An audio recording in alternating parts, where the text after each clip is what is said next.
رہنے والا یہ زمیندار سوچ بھی نہیں سکتا تھا کہ اس کی زمین سے ایسا بھی کچھ نکل سکتا ہے۔ یہ زمیندار اپنی زمین کی سیر کر رہا تھا کہ اچانک اس کی نظر کسی عجیب و غریب گول سی چیز پر پڑی جو دکھنے میں تو کسی ڈائناسور کے انڈے کی طرح لگ رہا تھا، لیکن سچائی اس سے بھی زیادہ دلچسپ تھی۔ کسان نے جب یہ انوکھی چیز دیکھی تو اس سے رہا نہیں گیا اور اس نے زمین کھودنا شروع کر دی۔ یہ انوکھی چیز 3 فٹ زمین میں دھسی ہوئی تھی جس کو کافی محنت کر کے نکالا گیا۔ جب ریسرچرز تک یہ بات پہنچی تو پتا چلا کہ یہ کوئی ڈائناسور کا انڈا نہیں بلکہ 10,000 سال پرانے ایک جانور کے جسم کا ایک حصہ تھا جسے شیل کہا جاتا ہے، اور یہ حصہ جانور اپنے ڈیفنس کے لیے استعمال کرتے ہیں۔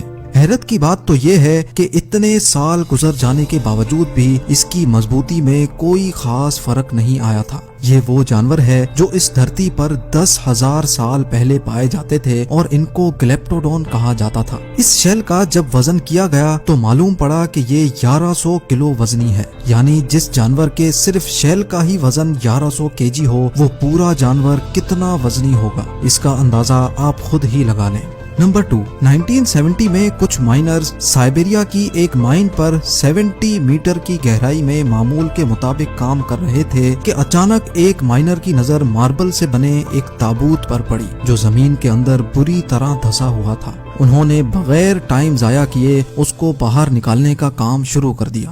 کیونکہ یہ تابوت ان کی سوچ سے بھی زیادہ وزنی تھا، اسی لیے ان کو یہ باہر نکالنے میں کافی وقت لگ چکا تھا۔ تابوت باہر آ چکا تھا اور اب باری تھی اس کو کھولنے کی۔ جو مائنرز تابوت ملنے پر ہی اتنے حیران تھے، ان کو اس بات کا بالکل بھی علم نہیں تھا کہ اگلے ہی لمحے وہ کیا دیکھنے جا رہے ہیں۔ جب تابوت کھولا گیا تو اس کے اندر ایک جوان اور خوبصورت لڑکی کی باڈی ملی۔ حیرت انگیز طور پہ لڑکی کی باڈی دیکھ کر ایسا لگ رہا تھا کہ جیسے اس کو مرے ہوئے چند ہی گھنٹے گزرے ہوں، لیکن تابوت کے اندر لڑکی کی باڈی کے علاوہ ایک اور چیز بھی تھی۔ جی ہاں، سارے تابوت میں پنک کلر کا پانی موجود تھا جس میں لڑکی کی باڈی کو رکھا گیا تھا۔ مائنرز وہ پانی دیکھ کر رہ نہ سکے اور انہوں نے اس لڑکی کی باڈی کو تابوت سے نکال لیا۔ جیسے ہی باڈی کو تابوت سے نکالا گیا تو وہ باڈی اسی وقت گلنا شروع ہو گئی۔ جب اس واقعے کا علم اتھارٹیز کو ہوا تو فوراً ہیلی کاپٹر کے ذریعے یہ تابوت سائنس لیبارٹری میں بھیج دیا گیا، جہاں سائنسدانوں نے اس پانی پر ریسرچ شروع کر دی جس نے سالوں پرانی باڈی کو گلنے سے بچا کے رکھا تھا۔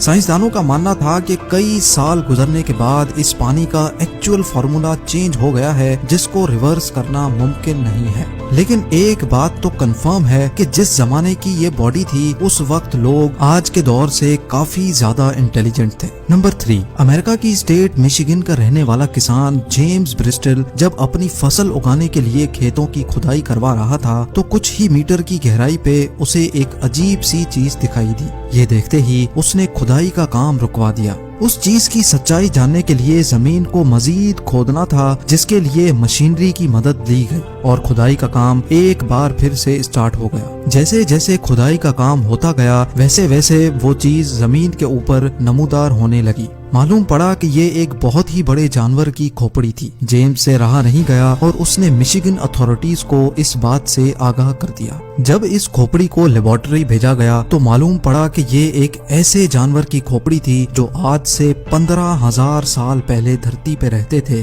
جن کو وولی ممت کہا جاتا تھا۔ دیکھنے میں یہ جانور ہاتھی جیسے ہوا کرتے تھے، لیکن یہ بہت ہی خطرناک مانے جاتے تھے۔ یہ مانا جاتا ہے کہ ہزاروں سال پہلے لوگ اس جانور کے دانت نکال کر ہتھیار کے طور پر استعمال کیا کرتے تھے۔ یہ جانور ٹھنڈے اور برفانی علاقوں میں رہتے تھے، لیکن وقت کے گزرتے گزرتے گلوبل وارمنگ کی وجہ سے ان کی نسل اس دھرتی سے ہی ختم ہو گئی۔ نمبر 4، یوں تو وقت کے ساتھ ساتھ آرکیولوجسٹ کو کئی انوکھی چیزیں زمین میں دبی ملتی رہتی ہیں، لیکن چونکا دینے والا واقعہ 2012 میں پیش آیا جب افریقہ کے پہاڑی علاقوں میں ایک ایسا انسانی ڈھانچہ ملا جس کی ہائٹ عام انسانوں کی ہائٹ سے کئی گنا زیادہ تھی اور اس کا سر بھی کئی فٹ لمبا اور چوڑا تھا۔ سائنس کا ماننا ہے کہ ہزاروں سال پہلے انسان کا قد لمبا ہوا کرتا تھا، لیکن وقت کے گزرتے انسانوں کا قد آہستہ چھوٹا ہوتا گیا۔